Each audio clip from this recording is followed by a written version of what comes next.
So you think that the Celtics will have a full roster if they I expect somehow end up in Toronto? I think, Horford came out and addressed it directly. And I think reading between the line on Jalen's comments, he clearly hedged it, but I'd be shocked if he wasn't able to go. And I mean, that's certainly for the Celtics won't even have to worry about that scenario here until like the conference finals, if the Raptors somehow pull off those upsets there. So yeah, but that would be an interesting subplot too. I mean, even just that, I know that some Celtics staff were left behind in Toronto because they tested positive up there and had to quarantine for a few days. So that's, I think for any team, as long as Canada keeps those rules, that's a little interesting. I don't know if they're going to change that by the time the playoffs go deeper, but that could be a little interesting subplot here for any team playing Toronto in the postseason up there. It's a great advantage. I wonder if the mayor of Boston really wanted to help out, you could throw that into the mix right now before game one, before Easter. Just to leave city lines. Yeah, just say no. Unless you're vaccinated, you're not playing in Boston. Well, that would certainly. That's re-election. That's re-election. That's re-election. Yeah, that's true. Too bad. She's in year one here, but that's something to keep in the back pocket for 23, 24. All right, let's. Should we wrap here? Let's talk picks here. Where are we going? Let's go around the horn for both NBA picks, who's finals picks, and then are the Celtics in those picks or not? How does the Celtics road go? What's the best case and worst case scenario for the Celtics in your mind for this run? We'll start with Mike here. Let's start with the Celtics and then go to the NBA stuff. Okay. Assuming that Rob Williams returns by game one of the second round and he looks like Rob Williams early in that series, picking the Celtics to make the finals. What am I supposed? What else is there that you want from me right now? And a worst case. What's the worst case for the worst case for the Celtics? Yeah. Well, I mean, the worst case is you lose against realistic worst case. Where do you see if things don't go right for them, how far? But they assuming they get out of the first round, where would you see them falling? Ugly to the Bucks, a long series against the Bucks, be a worst case. What do you think? Yeah, I don't think that this team will self-implode at any stage. I just think that when you are as dominant as they've been, there's just really no precedent for a team to suddenly forget how to play together. And Tatum, I don't know. People talk about their 3-point shooting as a weak point, and to a certain extent that is accurate for sure. I just think that there's different ways that they can beat you offensively now, where you're not really overly relying on the 3-ball. And when your defense is this dominant, that also changes the calculus on how you can win games. So I don't think that they will get swept or lose in 5 or anything like that at any point. The worst case would be a tough nip and tuck series with the Nets where KD and Kyrie just, Kyrie does what he did in the 2016 finals for 7 games, and KD is, averages literally 45 points a game on 60% shooting. That's kind of the scenario that the Nets need. And so that would be a worst case scenario for the Celtics. I could also see them losing to Milwaukee for sure. Milwaukee's a great basketball team. Brooke Lopez has actually looked really good. I think I would pick the Celtics in that series because they have home court advantage. And I think that would be a grind for sure. Giannis is Giannis. And then the conference finals, you might face Toronto for real. I think Toronto's path to the conference finals is pretty clear. Not necessarily thinking that'll happen, but they played Miami really well all season. I think they're going to beat the Sixers outright. And if you are in the conference finals against Toronto, you got to like your chances there. Again, assuming that Rob Williams is healthy. So yeah, I think Boston should get to the finals. And once you're in the finals, I think obviously you can win the title. That's why they pay me the big bucks. Yeah, I think Phoenix is going to win it all. I know you have them losing in the first round, Mike, but they've just been too good for too long. I mean, again, anything can happen. One injury changes everything. But like, if we're assuming health for all these teams, I mean, they've clearly been the best team in the league all season, right? Pretty easily. Can I just jump in and say, I'm being a little tongue in cheek with the thinking that Phoenix is. I don't want that to be like on the record just yet. That's our title. I'm aggregating it after this goes live. What are you talking about? I will say real quick, like, don't you guys feel like the regular season, there's like this growing divide between what matters in the regular season and what matters in the playoffs? And for the Suns, it's like, if a team goes small against the Suns, can they go small?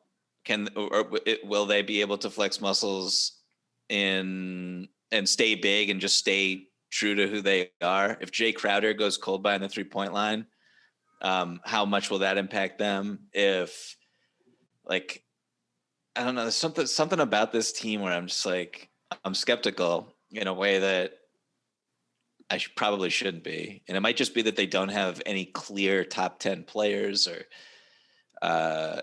right. Any, like, I don't know what it is, but no, I think, like, I have a lot of respect for them. It's just, there's something about them that I don't know. I can't really put my finger on it. Well, I'm looking at recent years, and like last year, the Bucks and Suns were the 2 and the 3 seed. Year before, the Lakers were a 1 seed. They won. All the Heat were the 5th seed, and they made it to the finals. Just in terms of seeing like regular season success versus how far you get in the postseason. No 1 seeds come out of the East since 2017. Yeah, probably like 16. Is that right? Yeah, because because the Celtics were the 1 seed for a couple of those years where they didn't get out. Milwaukee had it the year. Sixers last year. Right, Sixers. Yeah, no, I think you're right. Like, that's a good point. It's become more and more unpredictable in the last few years here. When once the Warriors got broken up and now when LeBron left Cleveland, like, things are obviously breaking all sorts of ways. I also think it's important when we look at the postseason here for across the board, just like every year after, like, just historical trends in the postseasons for stars and teams that matter here, whether it's James Harden kind of repeatedly falling on his face, like, in big moments. And, to a lesser degree, like Chris Paul, like, I know he got over a lot of that last year, but he still, and that wasn't his fault last year, but, he still has a track record of, like, coming up short in those instances. To Mike's point, whether you can, like, fully trust that team, is there enough around him to kind of counteract that? And I think the Celtics, the way they've looked, 2 years ago in the bubble, then they're just like, their crunch time woes against the Heat in that matchup, which were all over the place in the first half of this season. And then the second half of this year just hadn't been an issue because they've been kicking the crap out of everyone. Like, those are going to come back into play here, and whether or not they're playing a lot better brand of basketball to counteract that now in these moments. But until that happens, I'm still going to be, that's my biggest worry with this group right now, and why I ultimately think that they're probably not going to, I can't pick them to the finals until I, like, start seeing that happen in these playoff type moments. Yeah, that Milwaukee series. I mean, Brooklyn's going to be tough too. Let's kid ourselves. We all think they're going to win, but it's not going to be easy. That Bucks series, that's scary. But that is why I was ready to face Brooklyn early in the name of getting home court advantage against the Bucks, because that felt like the only opportunity to get past them. Even then, it's going to be tough. I mean, Giannis is just like, he's not going to win MVP. He probably is still the most dominant player in the game. Is that fair to say? Jokic slander. Well, no, Jokic is the MVP, but, like, I think if for a playoff series, I'm a little bit more scared of Giannis. I agree with that. Until Jokic, we'll see what you can. If Jokic beats the Warriors this year, then we can. That I might change my tune on that. But until that happens, what Giannis did last year counteracts what Jokic's postseason record to this point. Yeah, and if Joker were surrounded by Middleton and Drew and Yeah, sure. I mean, Brooke, not Brooke, obviously. He had Tyrese Maxey. They'd be a freaking contender. Jamal Murray, is he out? There's no conversation. Yeah, they're out. Yeah, They're out. Porter's out definitely. Bones time. Bones is ready for his first postseason. Monty Morris, Monty Morris. Hey, Jeff Green's out there too. He's got plenty of help. Yeah, he's shooting great because his teammate's Nikola Jokic, like the greatest passer of all time. So you guys are both picking the Bucks? No, I didn't say that, but I'm picking the Bucks. Unless I might change my tune if we see absolute domination in the first round and like in that crunch time concerns. But until I see the Celtics start, because even when the few games they lost in the second half of the regular season, it's like they couldn't score against the Mavs late. They couldn't score against the Heat late. Like anytime they got into a close game like that, which wasn't often, and so they should consider playing. I mean, they could just blow out the Nets in 4 out of 5, and that takes care of it too.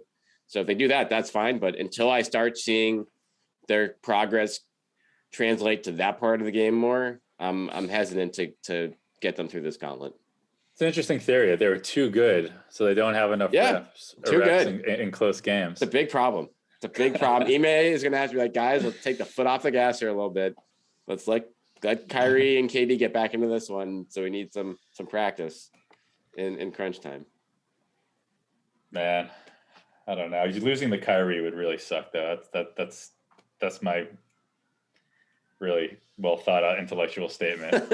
How many shots is he going? What's his field goal attempt high for the series in a game for Kyrie? Like 30, 35. I was gonna say like 28. Yeah, him and KD could both average upwards of 30. It depends on how you guard him. That's really what it is. Like, yeah, if you're gonna guard him single coverage, they're gonna shoot every time. So it'll be interesting to see. Obviously, it doesn't matter for the voting, but this could be a nice opportunity for the future defensive player of the year, just to bring it full circle to just erase any doubt as to Mike Pina's vote. They won't take away your vote if you can take care of business. Just come through. All right, so I'll go on the record. My finals pick, I'm going to go Bucks Suns. I'm going to do a rematch in the finals.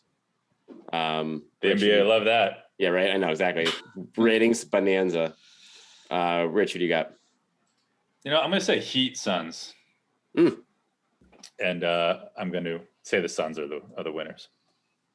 That's a 1-1. It goes against everything we've learned from recent history, but I'm going to go there. And I have the Raptors 50-1, by the way, to win the East. So that would be nice. That's a great bet. Silver lining. Yeah. And it was like a week ago. Well, Mike's going Clippers Raptors in the finals, I think, right? So I am not doing that at all. No. I'm going Celtics Suns, I think. I'll probably change that over the next 24 hours. Are you making an official? Yeah, SI. I'm sure you guys are, right? I think so, yeah. I don't know what I'm going to do. Part of me wants to just say the Grizzlies. I don't know. There's something about the Suns. I don't know. I just don't trust Chris Paul's health, maybe, but whatever. Go Warriors, right now, go Warriors. I don't think the Warriors. I don't know. I agree with you. Go Jazz. They look good. See, the thing about the Jazz is they're just going to get absolutely destroyed in the second round by the Suns. Like that's just if Luka is hurt, we'll assume that Luka's not going to be at full strength. I feel the West is just all question marks. It's like every team is outside of the Suns are just unproven or just are not built for the playoffs at this point. Is Danny secretly hoping for an early or for a first round exit so he can just take a blowtorch? Probably trade Rudy for Gordon and just like get wild. I mean, I've always been in the mind, and I always thought the Rudy contract is too much, and like I wouldn't want to build like a team around him. And we'll see what happens if they flame out again in the first round here. I mean, 1,000 teams will be wanting to take him, no doubt, but I don't think that's paying him $45 million, I don't think is a good way to build yourself into a contender. Amen. A little higher. Doc to Utah. It's going to happen. Yeah. It is. I can feel it. And Feel it in my bones. Quinn to the Lakers? I don't know where Jared Dudley or Rajon Rondo to the Lakers. I don't know where Quinn's going to be. Maybe Quinn will be in Philly. Who knows? Well, I would have to root. I wouldn't root for the Lakers, but Rondo, I had a hard time rooting against head coach Rondo wherever he lands. Rondo was the third best player on the Cavs in that game against the Nets on Tuesday. And it was competitive. And it was competitive late in the game. Yes. That's really all you need to know. He's not retiring it. He's got too much back in the tank. Player coach. Listen, if anyone can do it. If Bill Russell can do it, Rajon Rondo can do it. Next in line. All right. On that note, guys, this has been a lot of fun. Good to see you guys. Will we do this again in the finals? We'll have to revisit this, on location in Phoenix in a few weeks. If they make the finals, I will make the drive from Los Angeles to Phoenix to see both you guys, and we'll get that waitress from Vegas to co-host with us. just like old times. Oh my God, that was probably the best episode. That was, I think, probably our most listened episode actually ever. All right, make sure you're catching all of Mike's stuff on SI and badger him for his all NBA picks and everything else that he picks there. Follow Mike at Michael V Pina. Follow Rich at Rich_Levine. Don't miss you my got tweets. Anything? Yeah, don't miss. He tweets a lot, so it comes fast and furious. Yeah, you might need to mute me. I go on some storms every once in a while, but it's wait. all right. Once every 3 or 4 years. But guys, it was a lot of fun. Thanks for coming back, and don't be strangers. A blast. Won't be. It's been great.